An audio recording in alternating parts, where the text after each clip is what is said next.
Hey everyone, today we're back and we're talking about the Dimension X episode Mars is Heaven.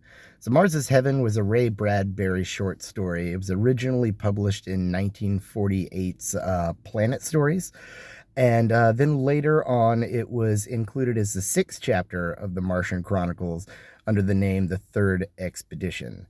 And 1951, they adapted it as an episode of Dimension X.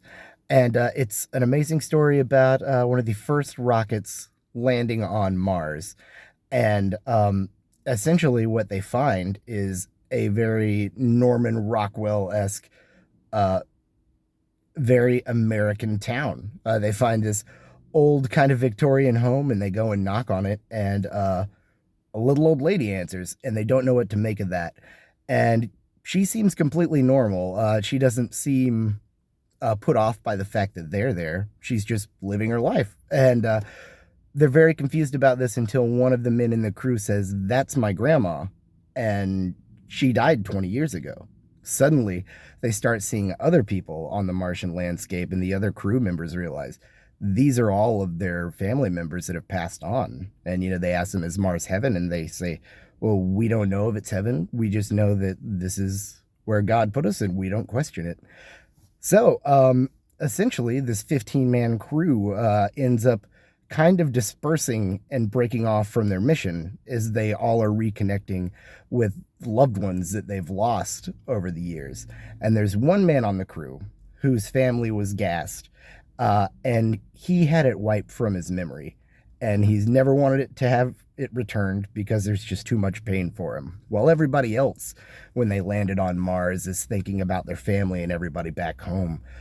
He's the one person that is actually excited to be there. He has nothing to go back home for. So for him, this is all onward and upward. Hopefully we find something better here.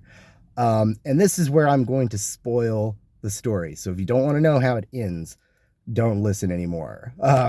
But basically, what happens is he finds out that because one of the family members starts talking to the man who has no memory of his family, they say that, "Hey, there's a call on the phone for you from Anna."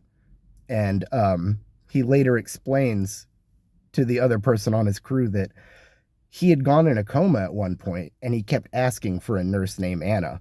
But when he woke up from the coma, he realized Anna didn't exist. That was just somebody that in his coma he had imagined and he kept calling out for. So from that, he realizes that these aren't their relatives. These aren't past dead relatives. These are aliens that are using their memories to basically broadcast an image of their past family, because when they all landed on Mars, everybody was thinking about home. Everybody was thinking about their own mortality, thinking about the loved ones that they've lost. And the Martians were able to read that and replicate it to show them a mirror of what they wanted to see and what would make them comfortable and what would put them at ease, to stop checking the ship for its security checkups and completely derail the crew from their mission. And it essentially ends with the last man in the cockpit of the ship trying to desperately radio home to let them know that, Mars isn't heaven, it's a trap. And slowly the images of all of their family members are fading and they're turning back into the Martians as they're trying to beat their way into the cockpit to kill the last man. And the thing I love about the Ray Bradbury short stories is there's always this really like almost demonic possession element to it. Like it almost feels like a haunted house story on Mars in a really weird way.